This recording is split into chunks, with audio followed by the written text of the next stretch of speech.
champions. I'm Amy Morgan, the feature writer for the San Antonio Marriage Initiative, and I'm absolutely delighted today to introduce you to a giant in the marriage and family field, internationally renowned psychologist, Dr. Kevin Leman.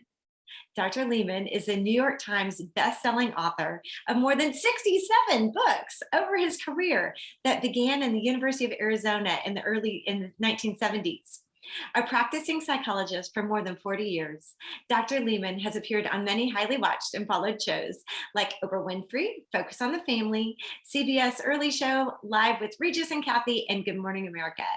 His book, Couples of Promise, not only was a bestseller, but started a movement of couples committed to honoring their marital promises. He was awarded the Alumni Achievement Award by the University of Arizona and founded and serves as chairman of the board of the Leman Academy of Excellence, for public charter schools with the motto, where learning is fun. And I know you'll see why as we talk with him.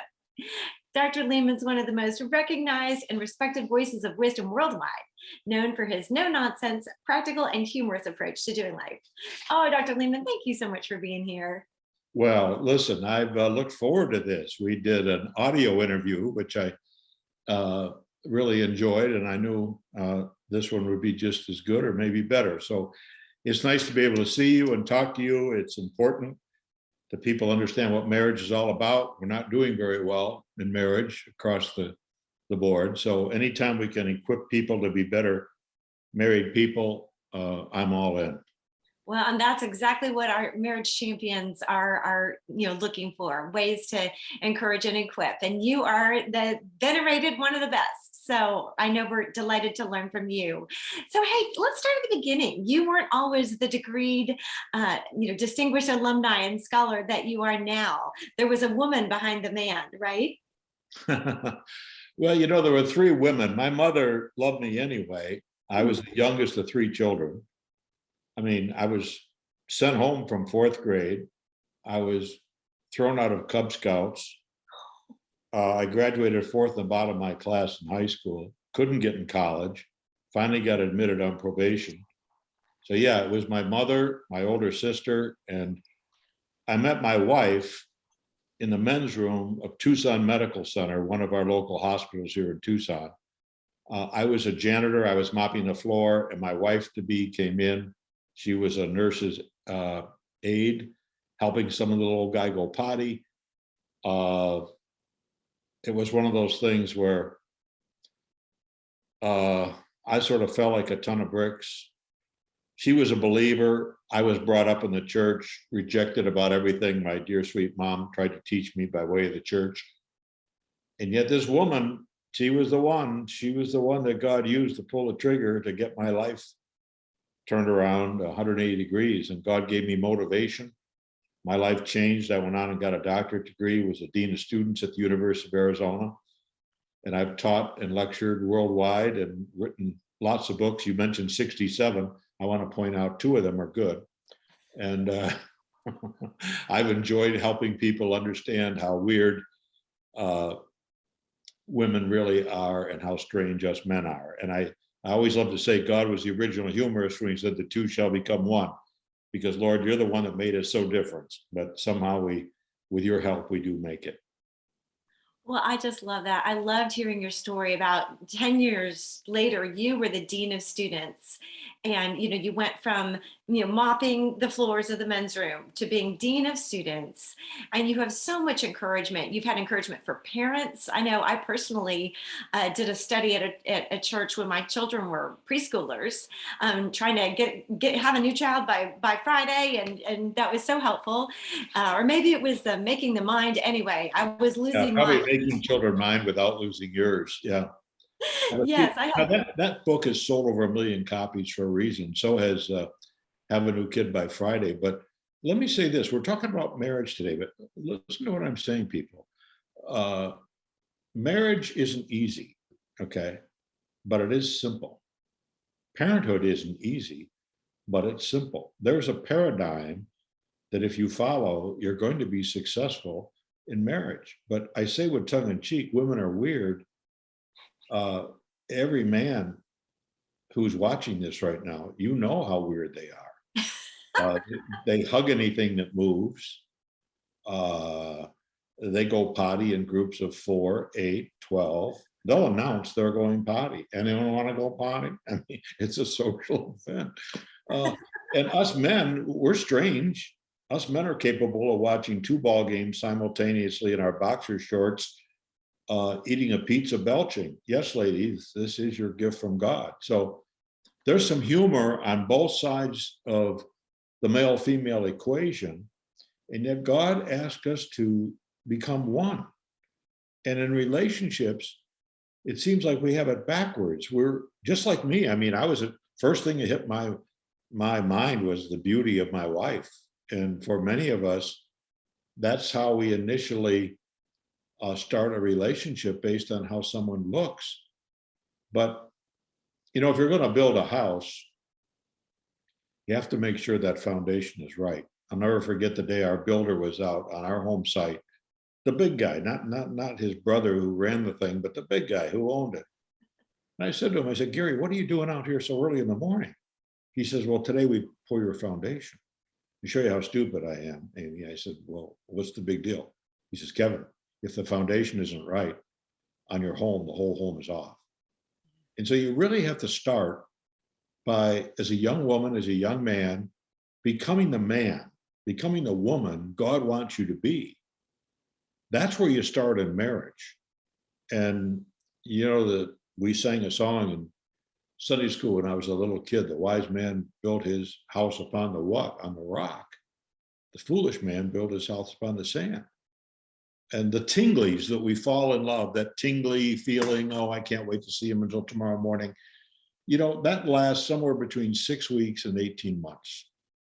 And my question for every married person is this: what do you do for the next 48 and a half years until you get your picture in the local paper looking like a prune? So loving your wife means loving your wife. Loving your husband means loving your husband. It's not a complex problem, but it's a simple one. And it's one that starts with knowing who created you and what your purpose in life is. Well, you talked about some of those differences between men and women, and you mentioned a few in jest, but you talked about some real ones too, and about how even knowing those things about women being, we have so many more words and want to share them. And how does that work? Well, you women are the wordsmiths. You're like the Energizer bunny of communication. And ladies, this might be a surprise to you, but I'm going to tell you as straight out as I can. Your husband hates your questions. If there's one thing that men have in common, is we hate questions. The last thing we want to hear is, honey, you and I need to talk. Trust me. Those are words that put fear in a husband. Women use 3.5 times the number of words that a man uses in a given day. And I can hear a lady saying right now, hey, Leman, hold on here. If I didn't ask my husband a question, I would never hear anything out of that man. Well, ma'am, let me give you a suggestion right here with Amy Morgan as my witness. Say to your husband, honey, I'd love your opinion about whatever. Now, the key word there, Amy, is opinion. And I'm telling you, that man will talk your ear off if you ask a man his opinion. And the why word, we hate the why word. Women love why words. They love to engage. They love questions. I mean, like, oh my goodness. And people need to understand, women need to understand that women thrive on friendships. I would bet, Amy, you got a slew of friends. You do lunch with this one and this one and that one and that one. Us men, we have no friends. We have associates. We have fishing associates. We have hunting associates. We're capable of sitting in a boat fishing in the summertime. And the number of words that are exchanged are very few.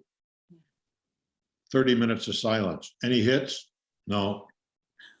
Let's move. And you come home and your wife says to you, honey, did you have a good time? Oh, we had a great time. We had a great time. Well, what did you talk about? Nothing.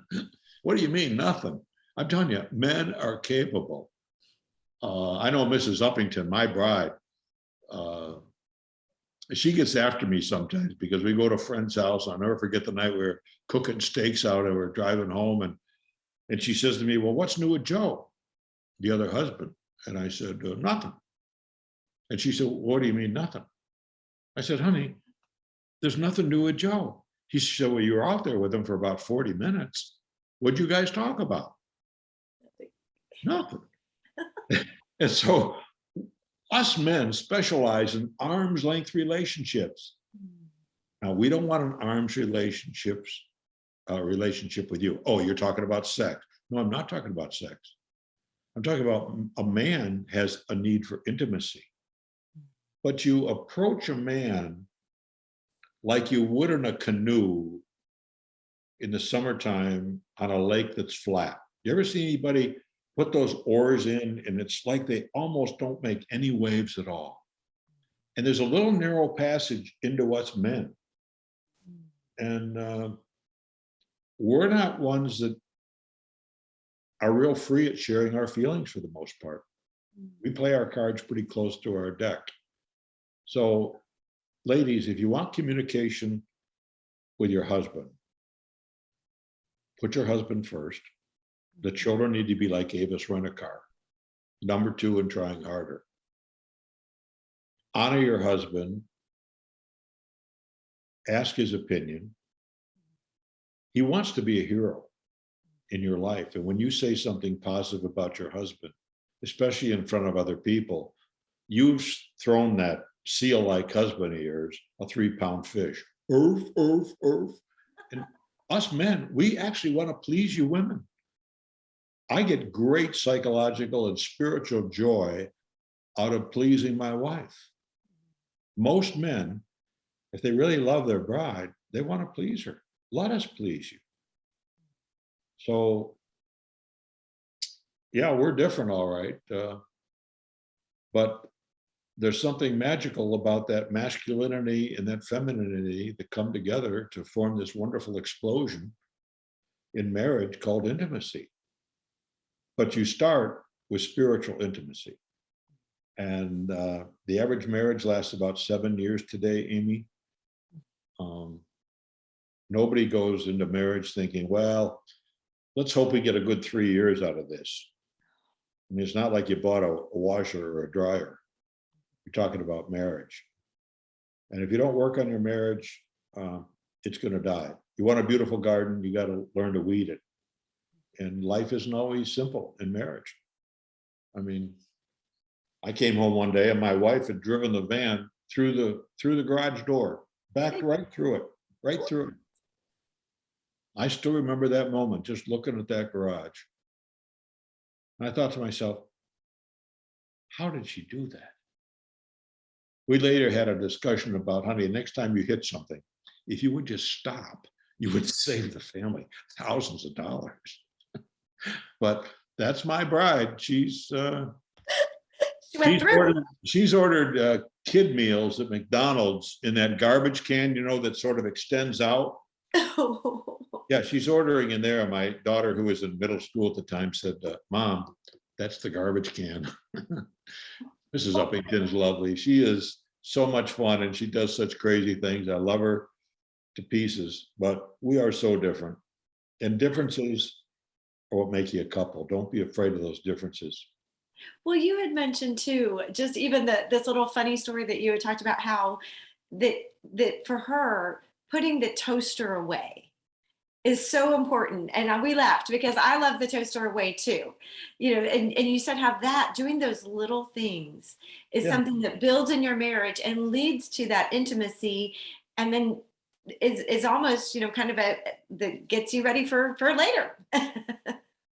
Yeah, I can give you real life examples. When I was young in marriage, probably married 4 or 5 years, I'll never forget this moment. It was a life changer for me because I was in the shower and I decided, with my infinite wisdom as a young married guy, that what my bride would really love is a dance from her husband, the man she married.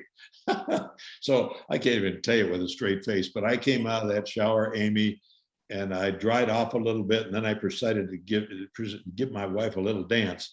I'll never forget what she said to me. Her eyes narrowed, and she looked at me and she said, "Leman, that's not a good look."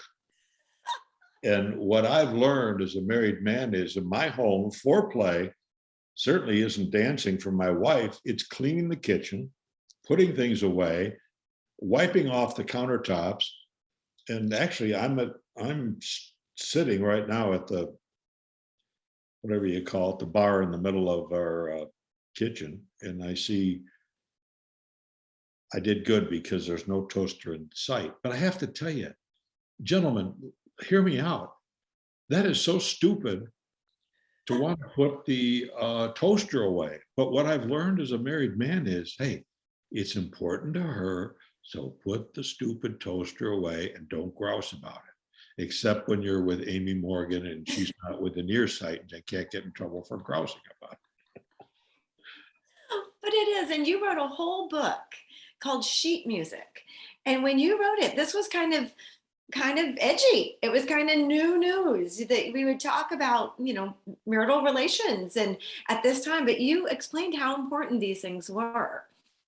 Yeah, it's my best book by far. People know me for the birth order book, or Have a New Kid by Friday, or Have a New Teenager by Friday. And those books all did very well. But the one that I think has changed more people's lives is sheet music.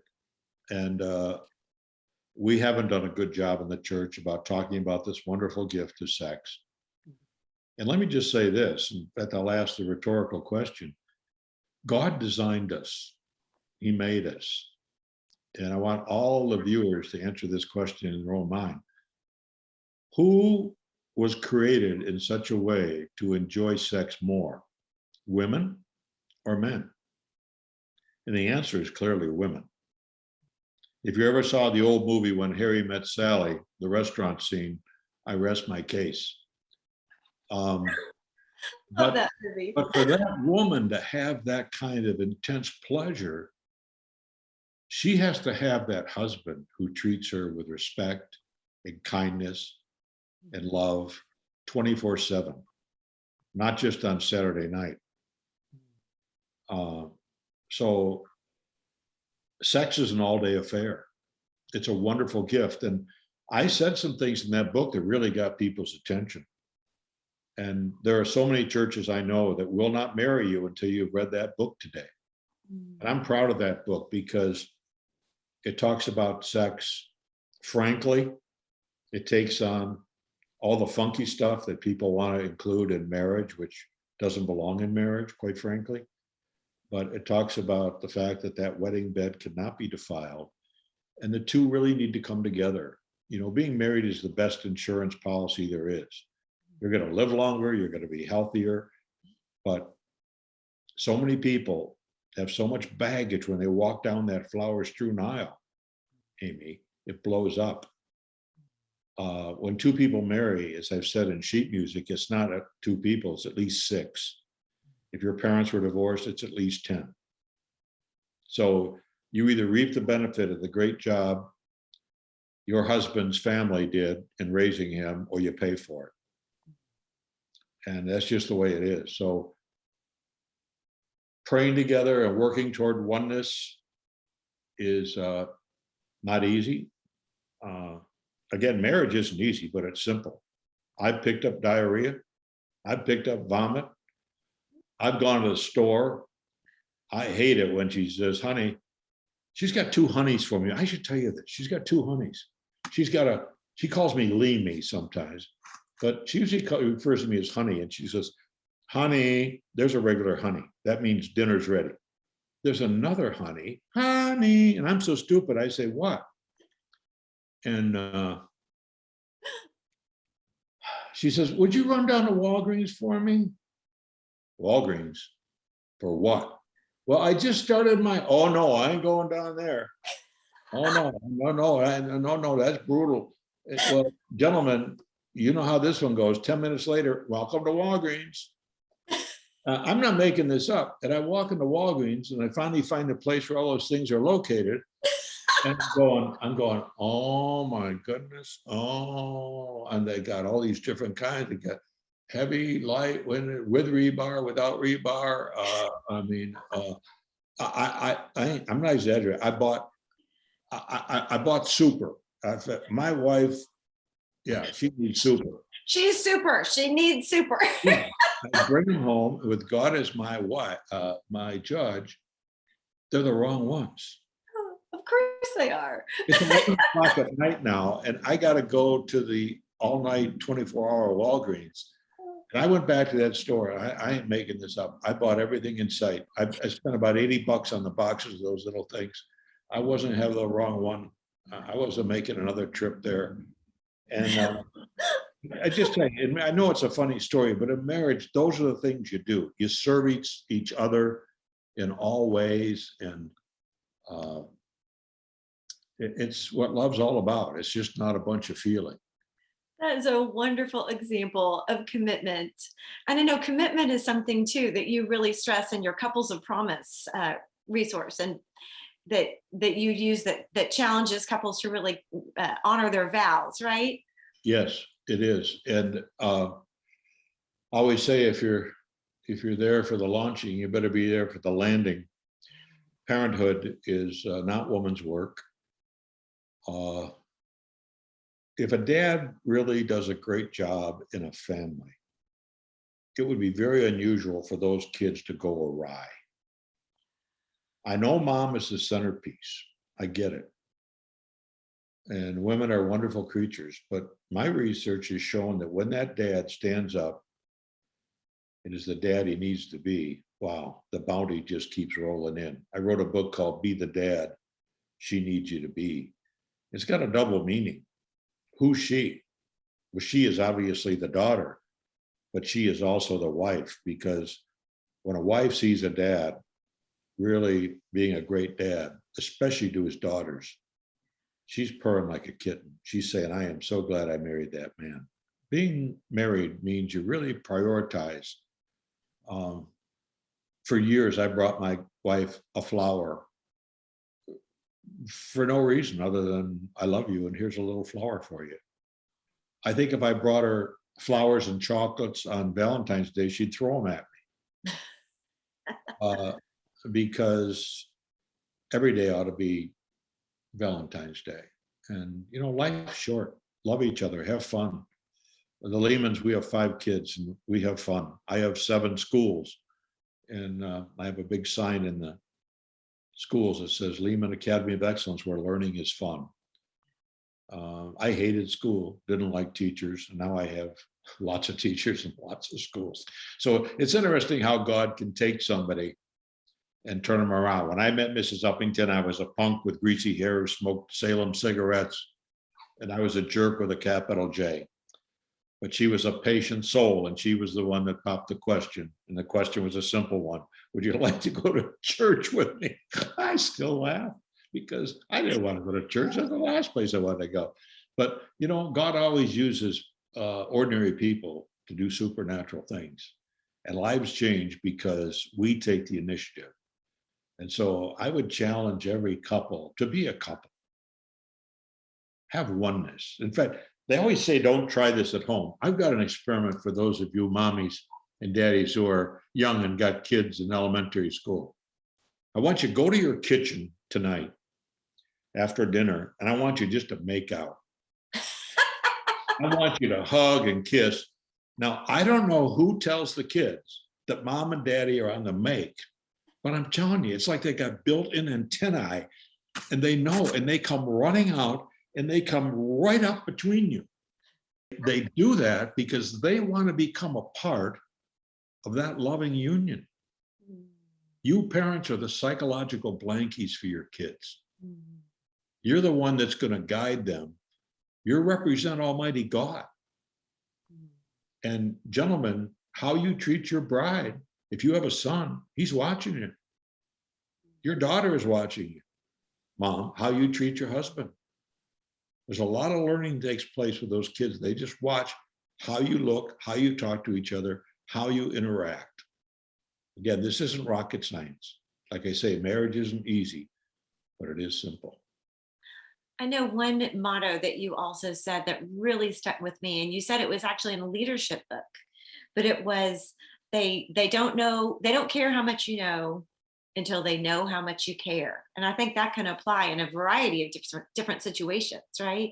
You know, it does. It comes out of the book I did with Bill Pentek called The Way of the Shepherd. It's a 5-star rated book that is still in hardback from 2003 or 4. It's unbelievable. But those principles are godly principles. And think about it. Like you said, it's almost every situation. They don't care what you know until they know you care. And lots of times, especially for you firstborn and only borns out there, I've made a good living off talking about you, by the way. You know, you tend to be the perfectionistic ones. You can spot a flaw at 50 paces. And I succumb. I'm an imperfect person. I mean, I share with you, Amy, I'm making it up. We have, my wife and I still, we've been married forever and happily married. I'll go out and she'll say something like, you're not going out like that, are you? And I'll say, what's the problem? She says, you got a big spot on your shirt. Only one? Don't worry about it. I'll be back in an hour and a half. You know, she can spot a flaw at 50 paces. And I'm flawed to the core. I don't care if I have a spot in the shirt. I got enough self-esteem to wither any comments that might come my way about my spot in my shirt. Again, I really don't care. I guess I should care, but I don't. But many times we end up shoulding on people we love. You should do this, you should do that. We do it a lot with our kids. Well, think about it. You should do this and you should do that. You know, Almighty God in all of his splendor, he takes us as we are. You don't have to clean up to come to God. And I remind people that God doesn't come toward us. We need to initiate. When we initiate, yes, he'll come and fill us and change our life. So let's put the critical eye away. Let's get some vitamin E in our families, encouragement. Vitamin E and a little vitamin N. Vitamin N helps too. And you get that balance between being an authoritarian and being a permissive. And you'll end up having great kids who will not only, in all probability, learn to honor God and love God, but they'll honor and love you as well. God does not grab us by the scruff of the neck. He doesn't twist our earlobe. He is not the authoritarian. Okay, he's the loving Father. The scripture says every knee shall bow. So what I'm saying is there's balance, should be balance in your life, in your marital relationship, as well as your relationship with your kids. There's nothing better than a good marriage, and there's nothing worse than a lousy one. So start, those of you who are single, you're looking for Mr. Right or Miss Right. Let me tell you that the best thing to do is work on being the person God would have you be. And if you do that, you're going to be very attractive towards someone else who also loves Jesus. And that gives you a foundation that's really worth building on. And when the storms of life comes and the rains come and the floods come, your house that's built on the rock of Jesus Christ will remain. So what do I know? I've only been married 55 years in a row. In a row. I love how you wanted to make sure I added that, in a row. I only got married because I got sick of finishing my own sentences, to tell you the truth. Oh, Dr. Leman, you are so wonderful. Any last thoughts for our marriage champions before I let you go? Well, I remember talking to a lady in my office, and she said, "My husband, he just makes me so mad because he's so much like a man." You know, ladies, I am so glad I'm a man. I do my nails at a red light. When I go to my friend's house, I don't have to bring them a little gift. I don't share my food with anybody. It's my food. Oh. I like being a man. Ladies, the differences in the feminine and the masculine make you a couple. Mm. Affirm your husband. Gentlemen, love and affirm your wives. Put each other's feelings first. You'll never go wrong following that paradigm. Mm. And include God in everything you do. One lady, I'll never forget her, she was stewing because her husband announced that he was going to go get a new car. And their car was literally falling apart. This discussion went on for over 6 months. I'll never forget what the guy said to his wife. He says, honey, I'm going to buy a car. If you want to pray about something, pray what color it is. So let's live life with a smile on our face and do everybody a favor around us and bless other people as we live our life for him and for each other in harmony. Well, you are just speaking my language. You are just so much fun, and I just respect everything you've done so much. I know all of us are just grateful that you are here with us, and so thank you. Thank you so much for being here. Oh, my privilege. I've enjoyed talking to you, Amy, and I wish you the best. Now, thanks to the miracle of the internet and everything, there's so many people from you know around the nation and internationally that can find us, whether at samarriage.org or through our YouTube or Facebook channel. So gosh, thank you so much, Dr. Lehman. It was just wonderful talking to you. You are one of my heroes. My pleasure. Thanks, Amy.